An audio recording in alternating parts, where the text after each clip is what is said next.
Go ahead, Catherine. Good morning, everyone. Thanks for joining us either live or if you're watching this recording afterwards. I just wanted to welcome you. My name is Catherine Lambert. I'm the Manager of Student Mental Health at the Thames Valley District School Board, and I'm very excited to be part of a workshop partnership series, the Family Wellbeing Community Workshop Series that it's a series of workshops for parents and caregivers of students that are going to be occurring on a monthly basis throughout the year. And today we're going to be focusing on supporting parents and caregivers and understanding and managing their stress.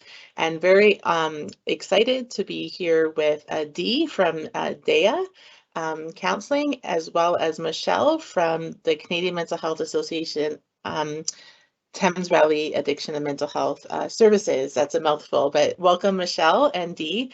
And we're co-hosting this event with the London District Catholic School Board.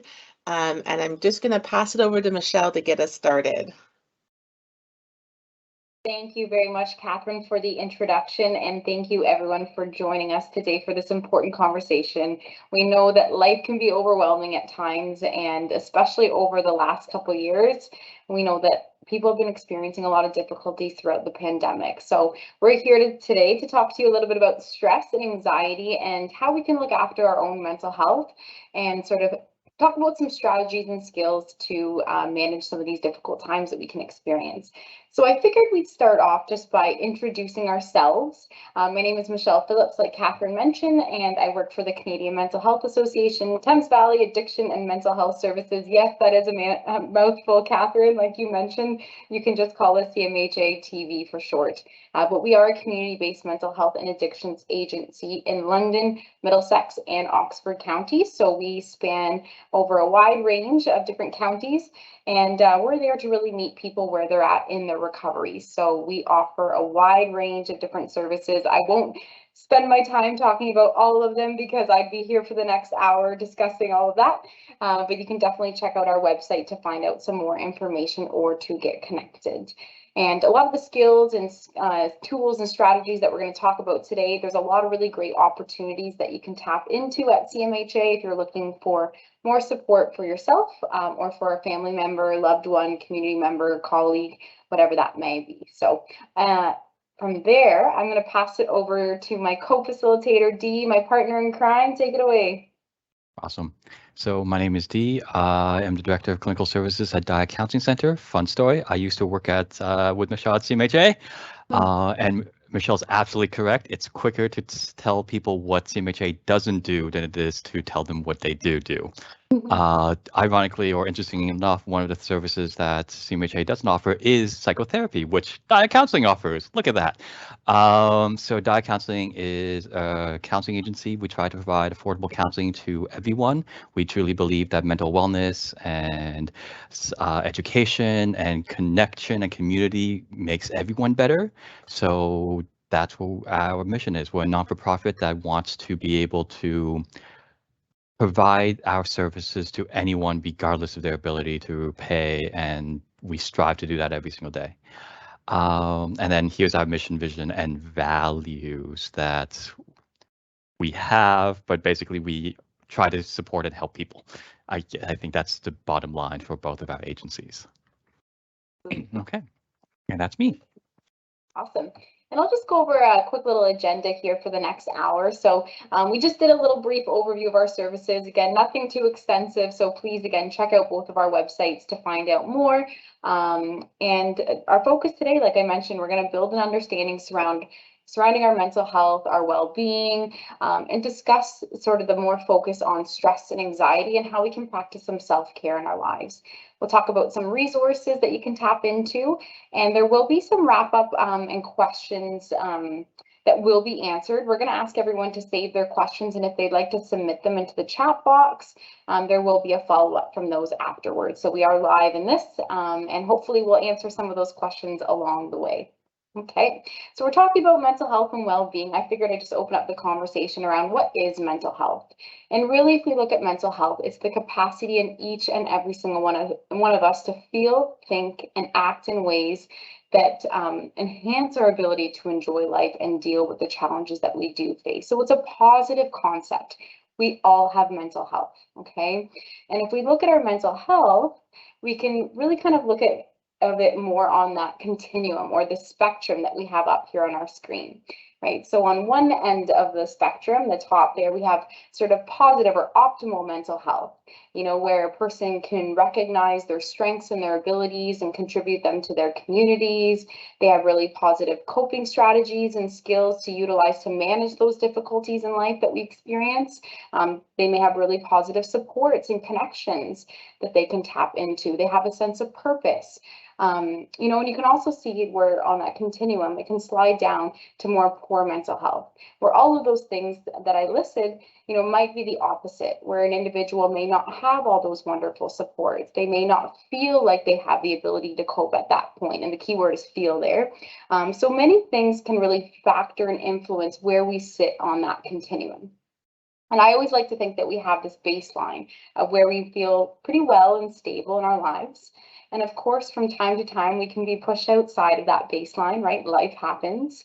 And it's that ability to bounce back or even bounce forward that showcases that level of resiliency. And we're going to talk a lot about resiliency and how we can promote that in today's session. You'll also notice on this continuum that we've got another sort of sliding scale here too, and it shows no symptoms of a mental illness or an addiction. On the other side, where it says, you know, potentially those symptoms or diagnosable mental illness or dealing with addictions, right? And I'd like to point that out because, as you can see, there's that cross section where an individual that is experiencing symptoms can absolutely still have positive mental health. Okay, it again comes down to that ability to use those coping tools, to reach out to those supports, to find ways to sort of manage those symptoms that the individual is experiencing. But this really showcases sort of that positive concept and that recovery is possible with that right mix and toolbox of things that keep us well. Right?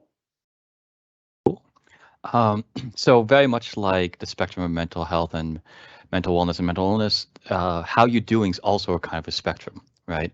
So we like to think of it in this scale where you can be doing well, thriving, really engaged, you're sleeping well, you're eating well, you're exercising, you're being very social, or you can be maybe not doing as well, so you're struggling a little bit, but you maybe don't need services yet, right? So you're still eating and doing well, but you might be looking for other supports.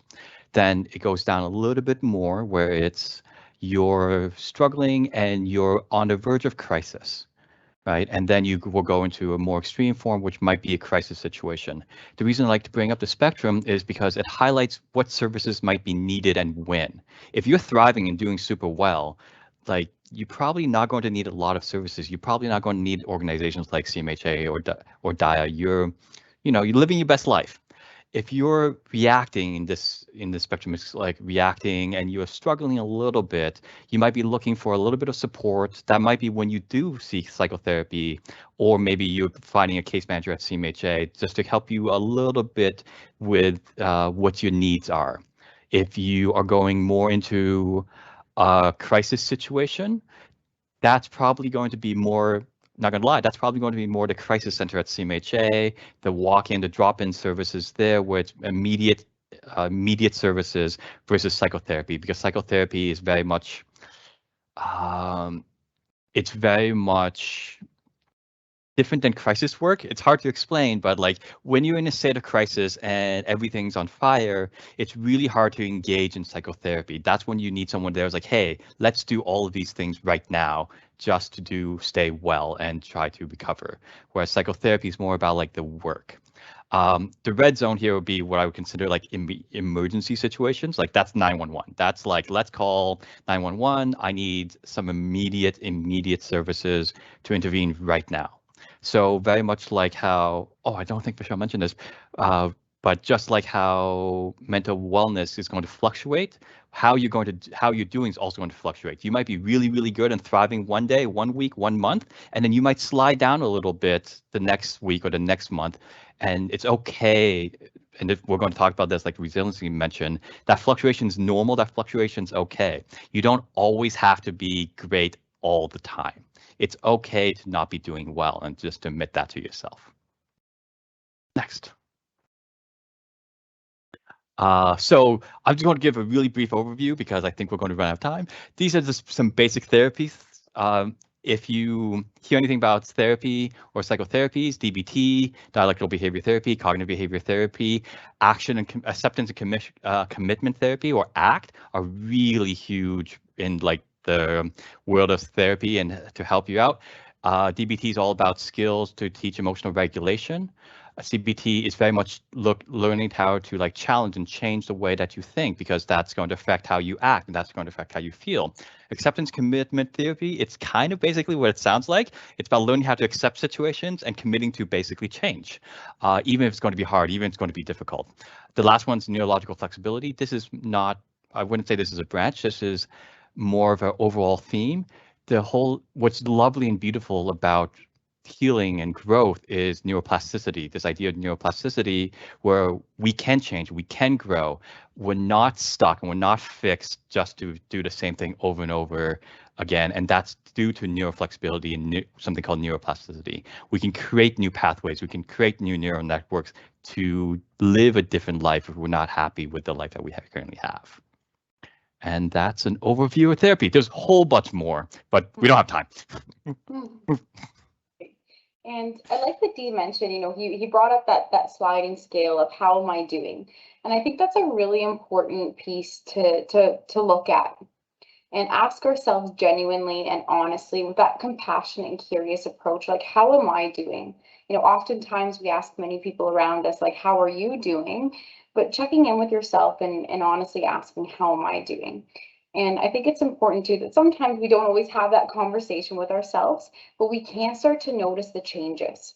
And we might notice the changes in ourselves, but we may notice the changes in the people around us as well too. Because usually those changes are sort of that red flag that comes up that says, hey, something's going on, let's dig a little deeper and sort of explore this further. So some of these changes could be changes in mood. So just that heightened anxiety, it could be increased irritability or anger, sadness, just feeling numb.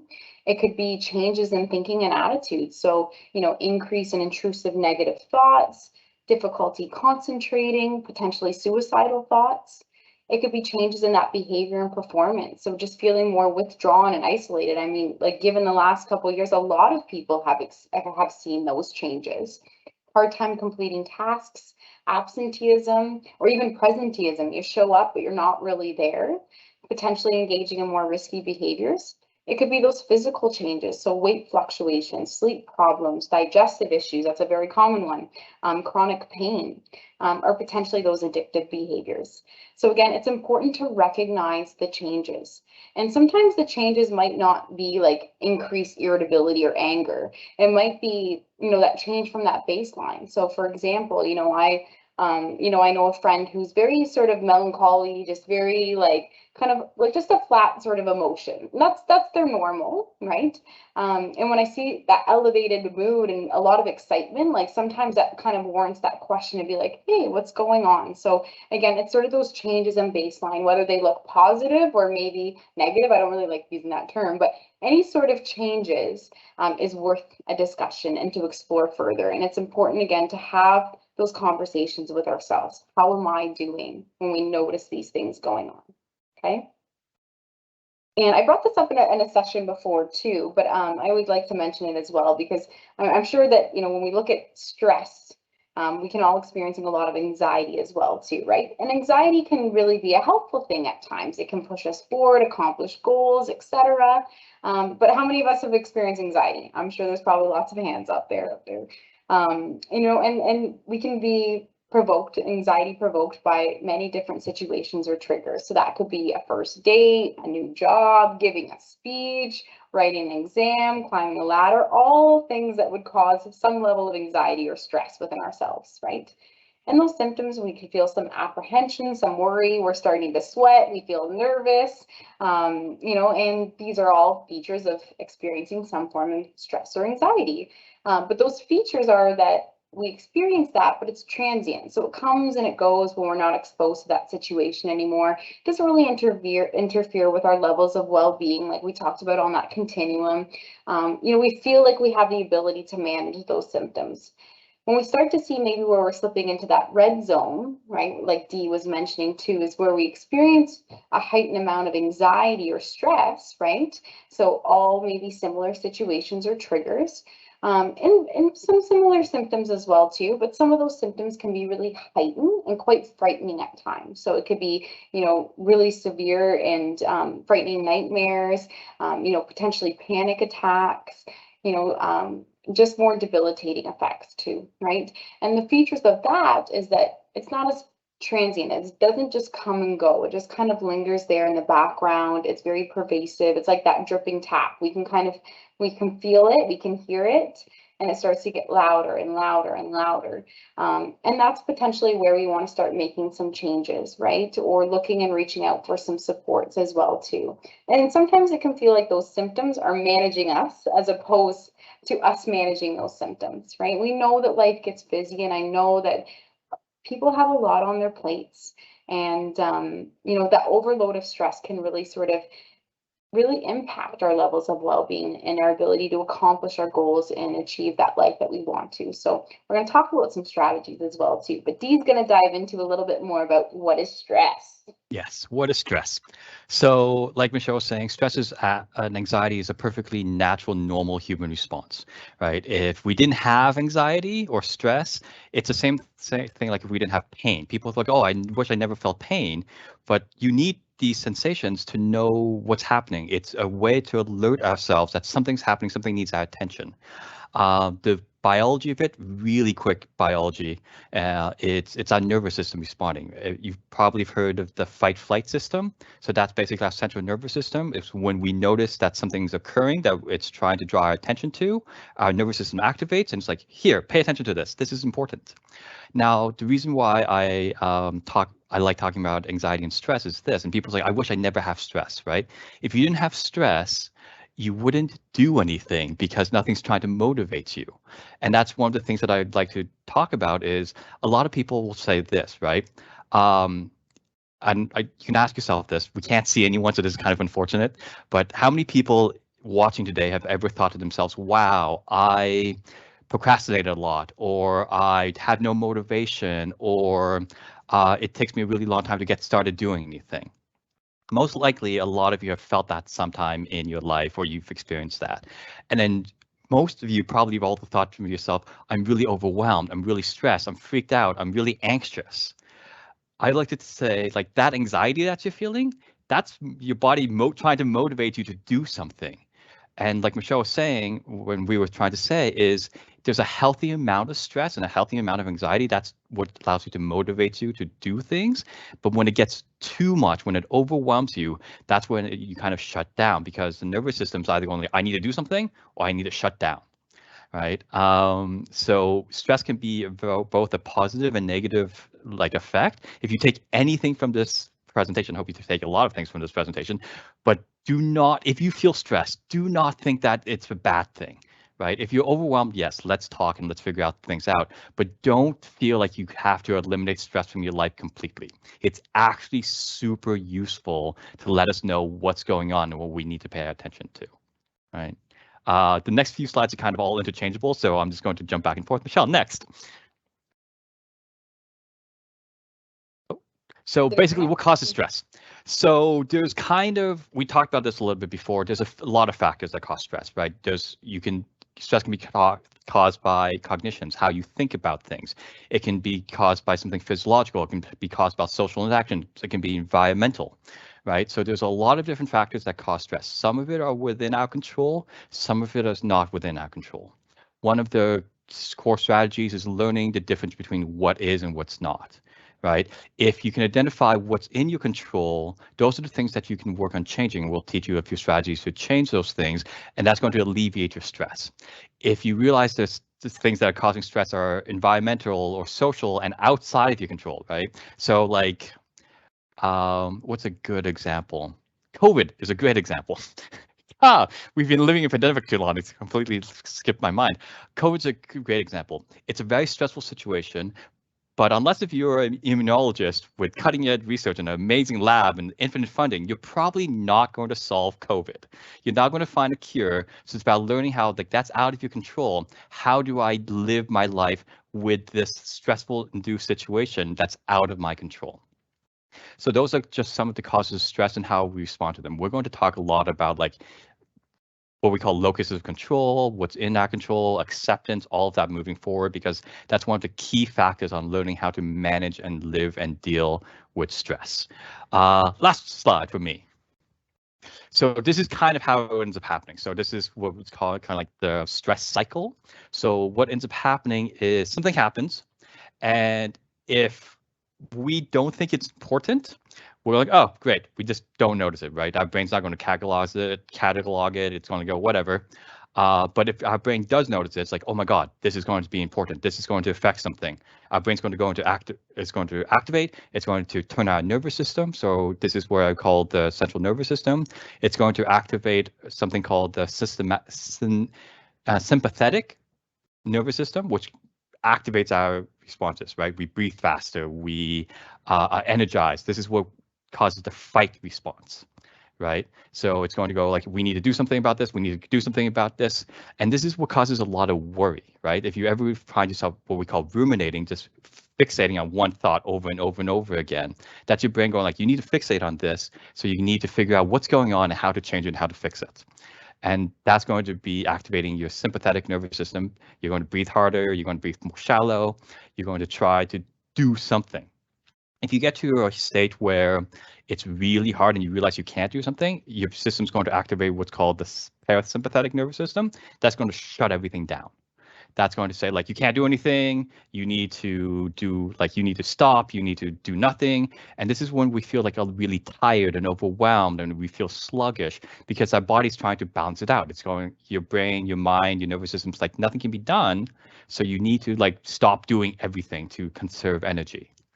One of the huge things is about finding that balance, because activation and suppression, for lack of a better way of putting it, if it's in balance, that's going to help you live a healthy life.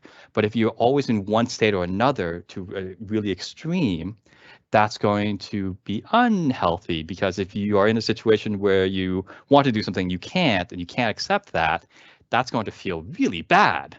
And if you're in a situation where everything's being shut down, and you could change the situation if you could just do a little bit, but your nervous system's just shutting you down, that's going to prolong the negative experience. So it's about, and CMHA, DIA, organizations like us, we're trying there to help you regain that balance so you can find that operation and kind of manage and live with your stress and go through it. There's a whole perception of events. So perception of events is super important. Michelle talked about feelings. A lot of the times it's not what actually happened, it's how we feel or how we see or perceive that situation. The most common example that we talk about all the time is if you're walking down the street and you see your friend and you wave to them and they don't wave back. And in your brain, you're going, oh my God, they hate me. No one likes me. Everyone thinks I'm a horrible person. I'm going to die alone. I have no friends. And then you talk to them later on. Your friend's like, oh yeah, I didn't even see you. I'm so sorry. And all of a sudden, your perception of the situation just drastically flips, right? But because of how you perceive a situation, what you think about a situation, that's going to drastically affect how you feel and how your stress response is going to be. Thoughts, emotions, stress. So thoughts and emotions, stress, internal dialogue. So that's where I was talking about, like, that's I call it the kind of the daisy chain. No one who is overwhelmed or feels a lot of anxiety or panic attacks, they're not normally responding to the event. They're normally responding to the end of that thought. So like with the example of your friend not waving to you, you're not really responding to the fact that you saw a friend who didn't wave to you. You're responding to the thought that, like, no one likes me. Everyone hates me. I'm going to, for lack of a better, be alone forever, right? That's the stressful dialogue that you're, like, quote unquote, that's activating you. That's kind of causing you to be overwhelmed and going into a panic attack. Unfortunately, our brain can get us there in like half a second. So that's why I call it a kind of like a daisy chain, where something happens and all of a sudden, if we don't learn skills and techniques to kind of slow down and manage that, we go from someone not waving to I'm going to be alone forever, just like that. And then I was talking about the fight or flight system. We, as much as we hate to admit it, in the grand scheme of things, we haven't been around for a lot of time, and our nervous system, our brain, our minds, how we think, how we react is still based on like hunter-gatherer days. We either want to fight or we want to run, right? It's really hard for us to not do one of those things because that's how we evolved for a really, really, really long time. So that's kind of just causing stress cycle and all that fun stuff. Hopefully that makes sense. And next. Great. So we just want to take some time to invite everyone to do a little self-reflection, or again, if you want to throw anything into the chat box. But this is the time, we've asked ourselves how I'm doing, and maybe some of us here were like, I am overwhelmed, like Dee said. So it's time to sort of start doing that exploration. And again, kind, compassionate approach. I love that saying too, because we want to be kind to ourselves in doing so that we can, again, work on skills and strategies to help manage that. So asking yourself, what are those factors that are influencing your stress in your life too? And taking sort of that inventory, what are those biggest stressors going on right now for me? And, like Dee mentioned, are some of these stressors in my control? Are some of these stressors not in my control?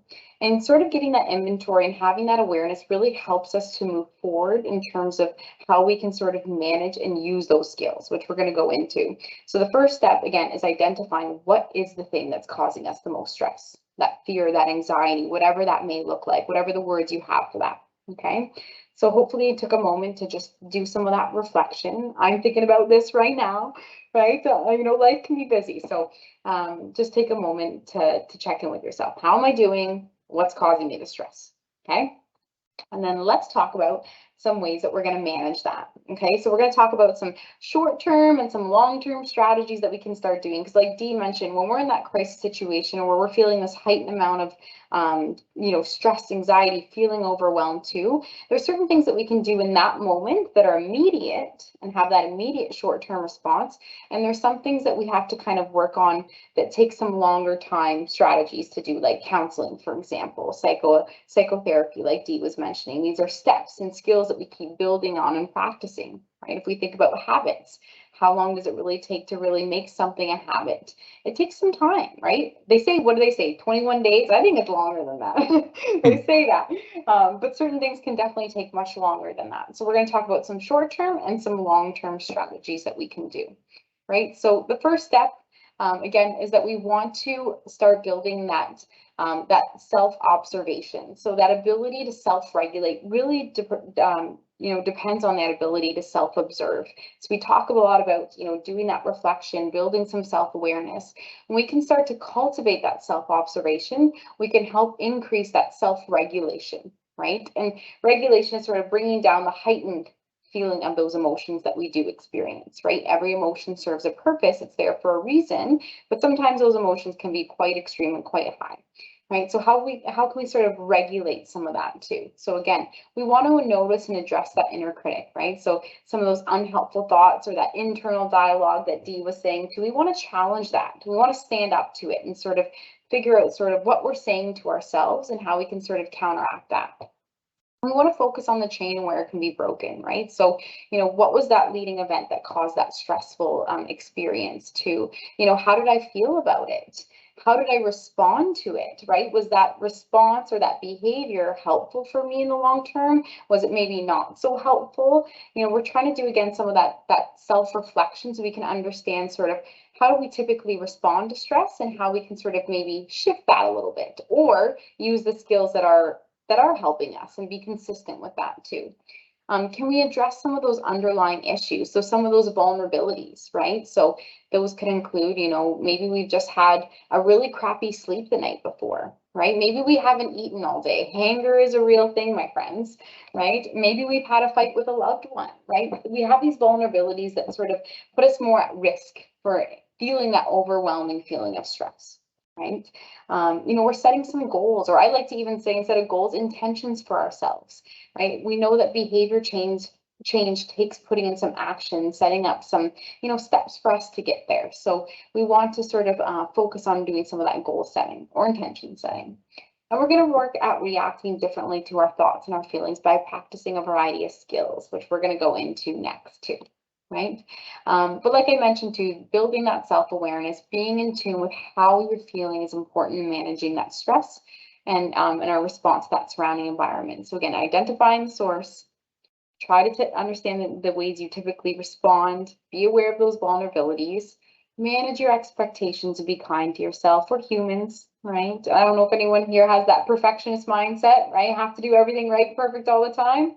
I know that can be my unhelpful thought sometimes, but we're trying to manage those expectations and be kind to ourselves, just like we would to a friend.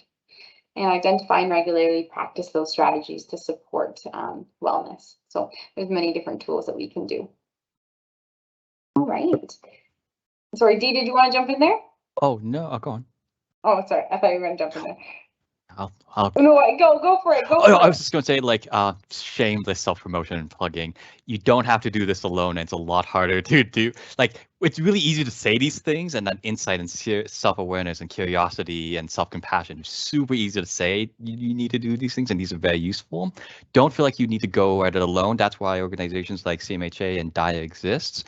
It's sometimes easier for someone else to help you facilitate these processes versus you going like, I have to sit here and I have to go it alone and I have to be able to realize these insights and figure out these chains and make these changes all by myself.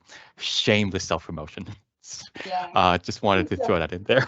No, it's so true, right? Because we can have our own emotional bias, right? We have a bias of ourselves. So to connect with someone like Dee was mentioning that isn't biased, right? Even sometimes our family and friends can be biased because they're, involved in that relationship.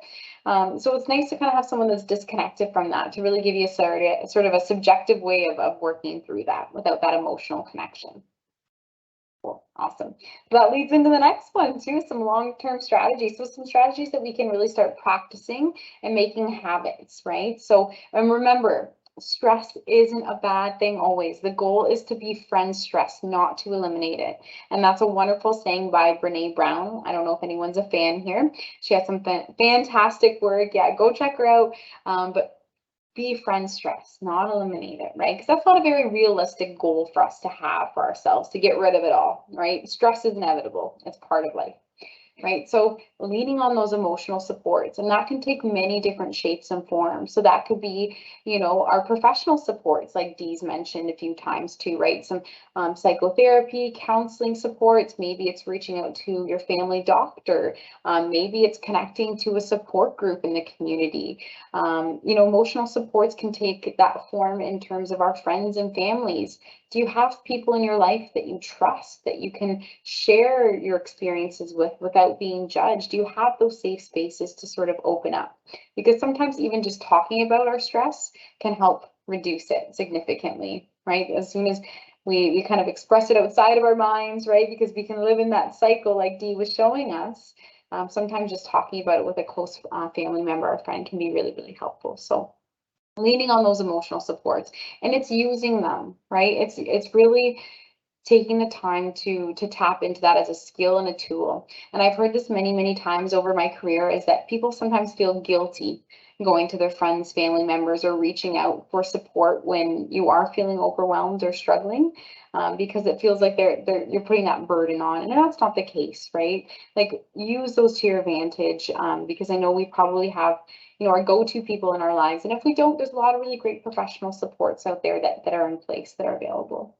We also want to re-examine our priorities. If we look at sort of, stress too, do we take the time to kind of focus on the things that really are meaningful for us, right? I know we have a lot of to-dos, and some things maybe aren't by choice on those list of responsibilities, but making sure that we re-examine the things that we're prioritizing, and making sure that we save some time for the things that really hold value in our lives. Right? If family is a really important piece to your life too, do you spend some time making, setting aside a time on a Friday night to have a movie night with the family, or whatever that may look like? So re-examining our priorities and making sure that we spend, our attention on the things that are most important to us as well. or, and even the things that maybe aren't so, by choice, like making sure that, what's urgent, what's not urgent, what's important, what's not important, and making sure that we prioritize that. Lifestyle choices. I mean, we can go on to, I have a background in nutrition and fitness and health promotion. So, regular movement and fueling our body with nutritious foods has a huge impact on how we feel and think. So, participating in healthy activities, getting out and getting some vitamin D. Sun is so underrated, I feel like. Especially living in Canada, it can be hard in the winter time too. So take your vitamin D, everyone, 4,000 IUs a day. But, practicing healthy lifestyle choices can really have an impact on managing that stress. Finding, that balancing that time and time management skills. And I feel like we could have a whole session on time management on its own. But balancing the time is going to be a really great way to, again, to reduce some of that stress. Practicing self-care, right? And I love talking about self-care, and it's anything that sort of, looks after any area of our health and well-being. And of course, self-care is, the bubble bath and the chocolate, but it's more than just treating yourself, right? It's finding things that, that nourish your body, mind, and soul, right? So taking the time and, even self-care, if it's 2 minutes of your day, 5 minutes of your day, a whole spa day, whatever that looks like, making sure that we just take little bits and pieces of time in our days to practice that self-care. So, so important. That cliche saying, you can't pour from an empty cup, is very, very true, right? Even if you fill up that cup just a little bit, little by little, really, really important too. And learning to regulate some emotions, which I think Dee is going to be going into a little bit more coming up. So I'll hand it back over to you, Dee. Okay. So yes, I'll be talking about a few different things to do to regulate emotions and how to regulate emotions. There are kind of tips, tricks, and hacks, which is hopefully why you're here. So now that we've done the psychoeducation part of what stress is and all that fun stuff, I'm going to provide you a few tips, tricks, and hacks. So the thing to understand is we are so used to doing things one way that changing is going to feel weird.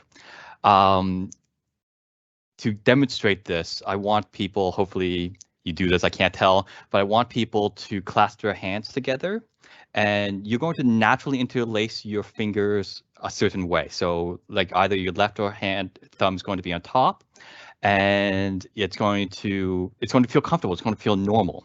What I want you to do is I want you to interlace your fingers, but I want you to interlace them the other way. So if you had Michelle's trying to do, it's hard, right? It's hard. And it's going to feel weird when you interlace them the other way because you're not used to it.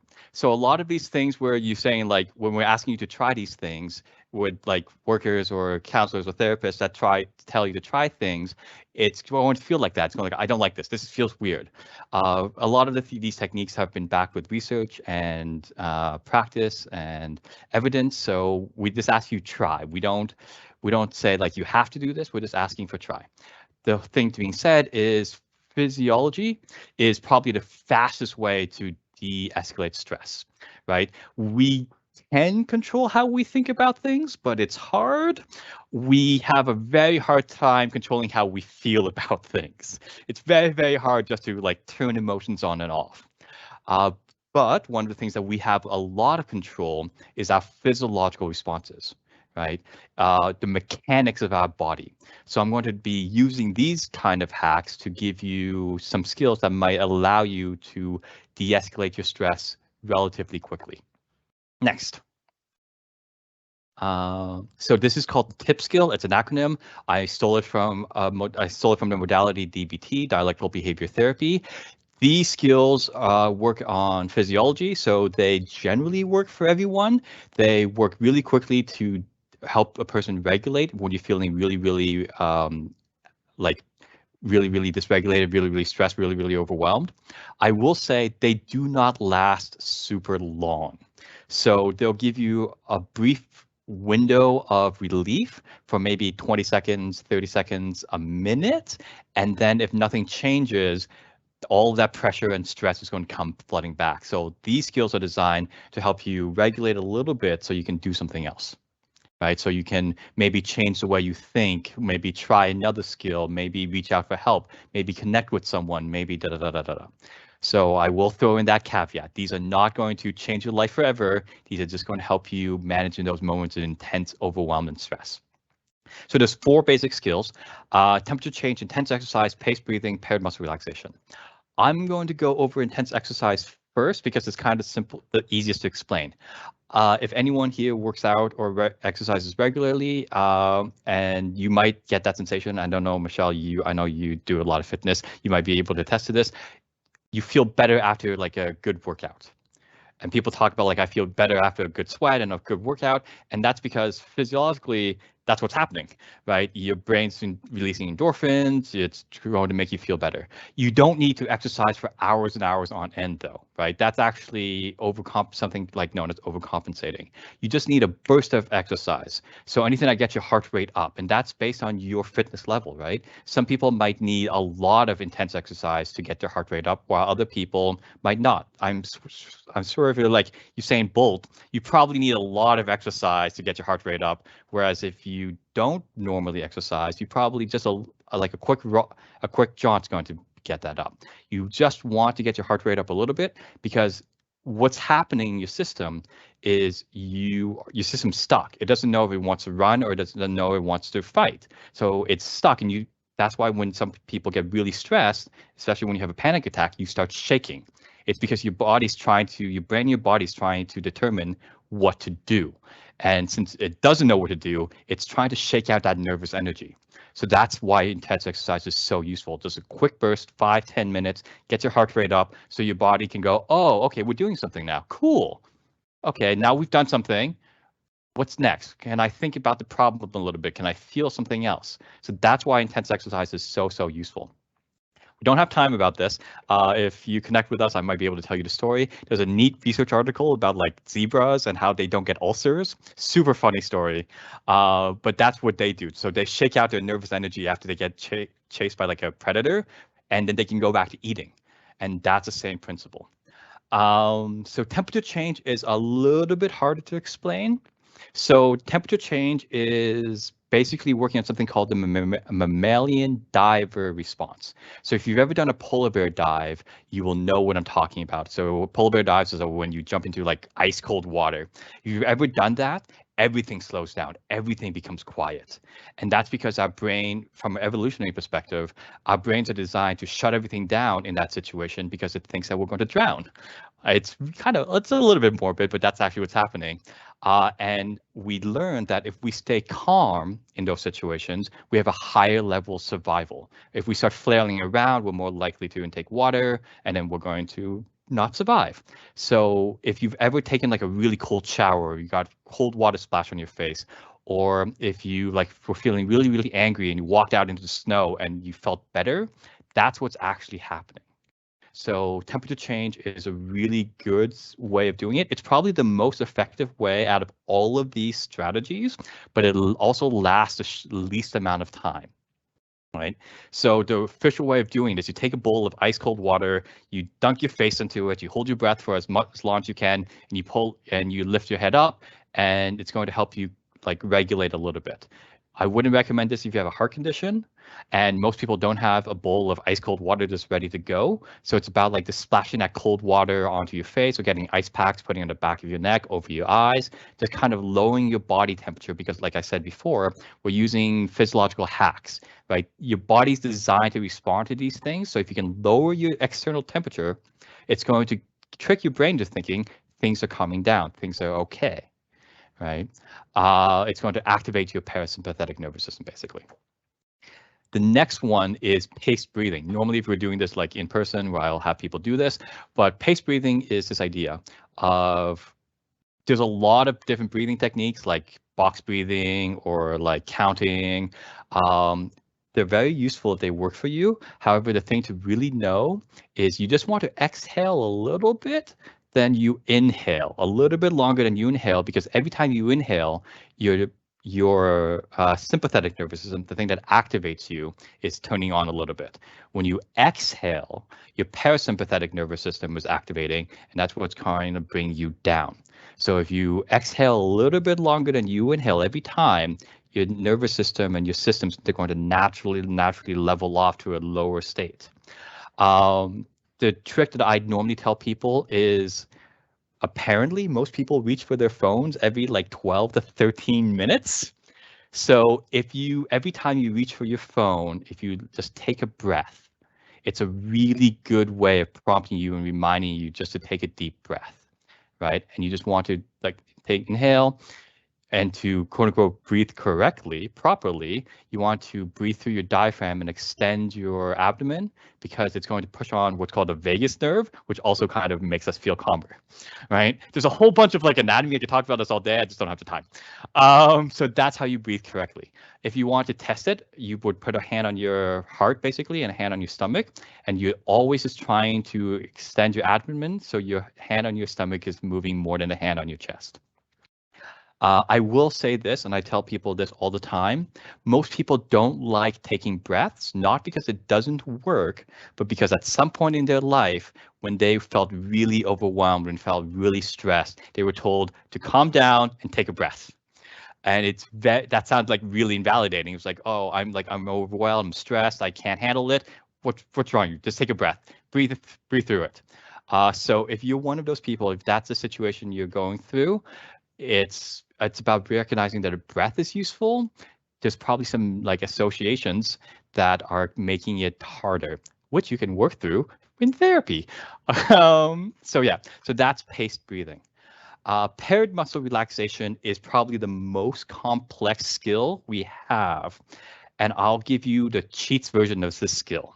So I'm going to explain it, and then I'm going to demonstrate it, and then we're going to go from there. I can't see any of you, so I don't know if you're doing it, but here we go. So basically, paired muscle relaxation is it's working on the principle that the body cannot be tense and relax at the same time. It's just not physiologically possible. So if we can change those states, our brain's going to think we are safe, because when we're in a relaxed state, our brain gets a message that we are safe, right? So if we can force a quote unquote force a relaxed state, our brain's going, oh, things must be okay. And the easiest way of doing this is extending the states one way or another. So what I mean by this is if you tense your fists and then you release them, it's going to go from a state of tension to a state of relaxation, because our body is designed to find a balance, right? So if we tense our muscles one way, when we release that tension, it's going to go the other way just to kind of compensate. If you've never done this before, a really good example is if you ever press your arms against a doorway really, really hard for like a few minutes, and then you move out of the doorway, it's really hard to let go of put your arms down, because your body's going, oh no, this is the state that we have to hold ourselves in. So it's our body's constantly trying to find that state of balance. So we're going to use that. So basically what paired muscle relaxation is using that principle, it's mixing, it's adding breathing into that state of relaxation and being aware of that state. So the full version of this is you would tense a muscle group, you'll take a breath in, you will untense the muscle group, you'll exhale, right? But we're all super busy. Who has time for that? No one has time for that. Here's the cheats version. You're going to target your big muscle groups. And you can do this like at home. If you ever do stretches in the morning, this is working on almost the same principle. So you're going to target your big muscle groups. The easiest way of doing this is extending if your mobility allows you to. There's some mobility conversations here, but another question. You're going to basically extend your arm forward, and you're going to bring your hand back a little bit where it's not to the point of pain, so you can just feel the tension in your arms. And when you're doing this, you're going to inhale. So you're going to inhale when you're doing this, and you're going to feel the tension, you're going to feel the inhale, and then after you've inhaled, you're going to exhale, and you're going to release that, and you're going to feel the tension flow out.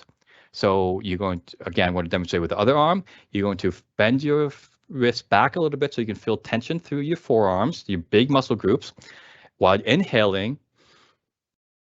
And then you're going to release that tension, you're going to exhale, and you're going to notice the different states. If you want to get super advanced, you're going to think to yourself, relax as you exhale. So you have multiple prompts. It's all about having multiple prompts and multiple sensations. So your body's going to go, okay, we're relaxed, we're relaxed. This means we're relaxed. This means we're relaxed. So if you don't have time to like tense up all of your muscle groups and going through everything all at once, just do your biggest muscle groups. So any kind of stretch will work in this situation. Any big stretch, you can do it with your legs, you can do it with your arms, you can do like the whole thing where you do this. Any big stretches will do this. This is also why yoga is super effective, because it's creating a state of tension and inhaling and a state of relaxation and exhaling. So this is why people say do yoga. So that is paired muscle relaxation. Normally we would be doing this like together and I'll be able to see you and we will be doing that, but this is kind of just a workshop presentation. So next. You'll just have to come join us at CMHA in Daya. Pretty much. Well, I think that you did a pretty good overview of sort of both of those two. Yep. So we'll skip over these ones too. I think the only ones that weren't in there, so these were all sort of falling under some of those relaxation skills that again help with that physiological response that we talked about, that fight or flight response to our stress response in our brain, our HPA, right? Our hypothalamus, pituitary gland, and adrenal gland. We won't go into it today. No time. But some other examples of relaxation skills is visualization or some guided imagery. So this can be done in a variety of different ways too. There are a lot of really great apps that you can download, like Calm, Headspace. Breathe is another one that I've just heard recently. That's a really great free one. But really great YouTube videos. But basically, you know, going to your happy place or visualizing something that, again, uses the power of the mind to provoke those positive emotions that you do experience as well too. And I know I'm just trying to be mindful of time here too. And I know we want to spend some time talking about mindfulness because it is such an important and wonderful skill. And I'm going to let Dee just dive into it. Go for it, Dee. Okay. Yes. So we probably won't. So we're going to talk about mindfulness. I was going to talk about something called mindfulness, something called stop, and something called wise mind. Don't think we're going to have time for that, so I'm just going to stick with mindfulness. So mindfulness, it's a buzzword. There's a lot of good videos on it. So the idea of mindfulness is being present, right? It's about that kind of flow state. It's about having awareness. What mindfulness is not thinking about anything. Right. I think the mindfulness was being really oversimplified over the years because it was such a huge revolution in mental health, basically, that it got kind of distilled to an oversimplification idea. It's not about just not thinking about anything and only living in the moment. It's about being present so you're aware of everything that's happening around you. Right. The example that I use, and hopefully the people watching this workshop is around my age or older, is if you ever watch Seinfeld, there's a episode about like the Serenity Now person. And then you find out later on, he kept saying Serenity Now, and it didn't work. It didn't help them because they didn't think about anything. They didn't do anything about their situation. They just repeated Serenity Now. Whenever I hear mindfulness, I always make sure that people don't think mindfulness is that. So what mindfulness is about being in the present. And why that's so important is if you're in the present, it's hard to be overwhelmed because day to day, moment to moment, most likely you're not in a life or death situation, even if it feels that way. So if you can be aware of that, then it's easier to determine what's going on. That's also super important because if you ever, again, I mentioned this before, ruminate, focus on things that happened in the past, right? The reason why you're doing this and why this causes a lot of stress is the stress is saying, this happened to you, pay attention, do something else next time, right?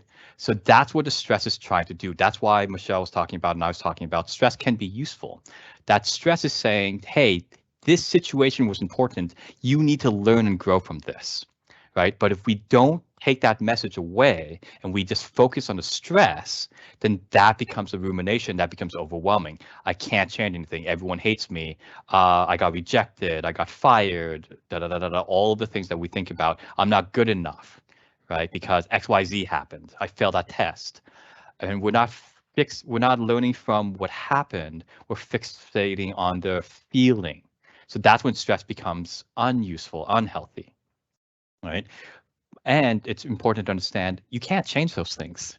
The acceptance work that you have to do is It happened, and unless if you invent a time machine or discover time travel, you cannot change those things. And it's about learning to accept those and learning and growing and committing to yourself. Next time, if this situation happens or something similar happens, I'm going to learn from what happened and do it differently. And that's the commitment. I'm stealing a little bit from ACT there. So acceptance commitment therapy, notice how it's like pretty on the nose. So that's why, oh, sorry, go on. So go ahead. I was just going to say a point about acceptance too. And accepting isn't about condoning or liking something, right? It's just accepting it for what it is. And I don't know if you were going to just say that, Dean. Oh, yeah. People have a lot of problems with acceptance because they think they have to agree with it. Absolutely. If you don't like the word acceptance, you can use the word acknowledge, because you have to acknowledge that it happened. We have 5 minutes left, so I'm going to speed this along. The whole idea is in the future. Yes, what and how. I'm going to really quickly say this. And what I talked about a little bit before about motivation, that I think stress is going to cause you to motivate you to do something about that, right? So the example that I always use is if you're worried about an exam, like in 2 or 3 weeks, that stress that you feel is going to motivate, it should motivate you to study for that exam. But if you get fixated on that stress, then you procrastinate. It's hard for you to study for the exam, and then you hit the exam, you fail the exam because you didn't study. So again, if you're in the present, it's like, okay, this exam's actually like a week, 2, 3 weeks away. I can do this, this, and this. That planning that Michelle was talking about before, then that's how you work with that stress. So mindfulness, basically, I'm stealing this again from DBT. It's what do you do to engage mindfulness, and how do you do it? So what you do is observe, describe, participate. So while I'm not a fan of this analogy, it's so useful, so I have to use it. I'll use it all the time. It's like a baseball game. You're either playing baseball, you're commenting on the baseball game, or you're watching the baseball game. You're probably not doing all three at the same time. So to engage mindfulness, you're either observing, you're describing, you're participating. I normally tell people this. Normally, you're probably good at 1 or 2 of these things. You probably are really good at people watching, or you're really good at jumping right in, or you're really good at like having that narrative and describing things. So if you are really good at that aspect of mindfulness, great, good for you, amazing. You don't have to keep practicing that as much. Pick the other ones and practice those. So if you normally don't like participating in things and you're like a wallflower, maybe participate a little bit more. Feel that uncomfortableness, engage in it, because you're already good at observing and describing, potentially describing. If you participate all the time and you jump right in and you engage all the time, maybe you want to slow down a little bit and observe, describe the situations a little bit more, because generally people who report they're really high in participation, they also report they're really high in impulsivity. So they jump in without thinking because you're not engaging observation or description. You're not engaging that aspect of mindfulness. How you're doing this, really quickly, not judgmentally. Do one thing at a time and do it, quote unquote, effectively, right? So muscle memory is super fun. If you do something over and over and over again, your body and your brain's going to say, that's how you do it. And if you're not doing something effectively, it's going to take you like 2 or 3 times or 4 times as long to unlearn how you do something initially and then relearn how to do it properly, quote unquote, properly. The conversation that you have, again, baseball, I don't know why I'm talking about this, is if you have someone who can run a mile, that you can run from home to first base, and their form is perfect, and someone who can run from first base to home to first base, and their form is terrible, you want to take the person whose form is terrible, because you teach them how to run effectively. They're going to be much faster than the person whose form is perfect. One mindfully is do one thing at a time. There's a whole bunch of research that shows that we are horrible at multitasking. We think we're amazing at multitasking. We are not. We are just bad. I have so many examples and demonstrations to prove this, but you just kind of have to take my word for it. If you don't believe me, I want you to pull up like 5 random YouTubes, play them all at once, and then try to tell yourself what each one of them was saying. I guarantee you, you will not be able to do it. Most of you, I would say like 99.999% of you, will not be able to tell what's happening in all of their videos. You'll probably fixate on 1 or 2 and jump between them. Now, judgmentally, I'll leave you with this because the slide that we didn't have time to get to was something called mindful self-compassion. It's not in here either. So not judgmentally, it's easy to say. When you are engaging these things, when you're trying, when you're doing things, don't feel like you have to do it right all the time. You are probably your harshest critic, so it's about engaging non-judgmentalness. I will say again, this is a lot easier said than done, so don't worry if it's hard for you. That's what, again, people like CMHA and Dyer are for, to help you learn that process. Okay, I'm out of time. Done. Wrapped up. Thoughts? I was just going to share maybe just a couple closing statements to finish it off there too. If I don't go slide, and then I think we will wrap it up here. I know we're probably going 1 minute over by the time I'm done this, but just wanted to close everyone and say thank you all for joining us today too. And when we attempt to cope with these complex stressful events, to break the problem down into small intentions or goals that can be accomplished, right? Just little by little, right? Step by step. Begin to act now, right? Dealing with the problems and putting in some of that work will help begin to restore a feeling of control over your life. Don't isolate yourself, like Dee mentioned a couple times too. Like reach out to us, reach out to family members, friends, trusted supports that you do have. Seek the support that you need. Find ways to help others. Sometimes when we're contributing to our communities or to the people around us, it helps alleviate some of the stress that we feel. It distracts us from that. Try to develop that optimistic attitude that your efforts will pay off with time, right? Like Dee said, it takes some time. It's easier said than done. So just putting in those small steps too, right? So thank you, everyone. Catherine, I didn't know if you wanted to hand it off, or Dee, if you wanted to say anything else to end it off. Yeah, I just leave off, like, I think the message is it takes time, it takes patience, it takes effort, it takes practice. And if you ever have the analogy that I use a lot of analogies, by the way, is if you know anything about like sea navigation, they say if you are off course a little bit, it's better to stop and course correct and keep going, because what ends up happening is if you keep going, even the smallest change over a long enough period of time diverges really wide. This is both positive and distressing to hear, because this goes both ways. So even if you feel like your life is going into a direction you don't want, even this quote unquote smallest, most manageable changes will change that trajectory in a meaningful way with enough time. Cool. That's it. Well, thanks everyone for joining us today or listening to the recording. And we know parenting and caring for kids and our students can be stressful. And so we hope, thank you, Dee and Michelle, for giving us some practical strategies to manage our own stress as adults. And I know our kids would benefit from us being calm and sharing our calm with them as well. So thank you. Thanks, everyone.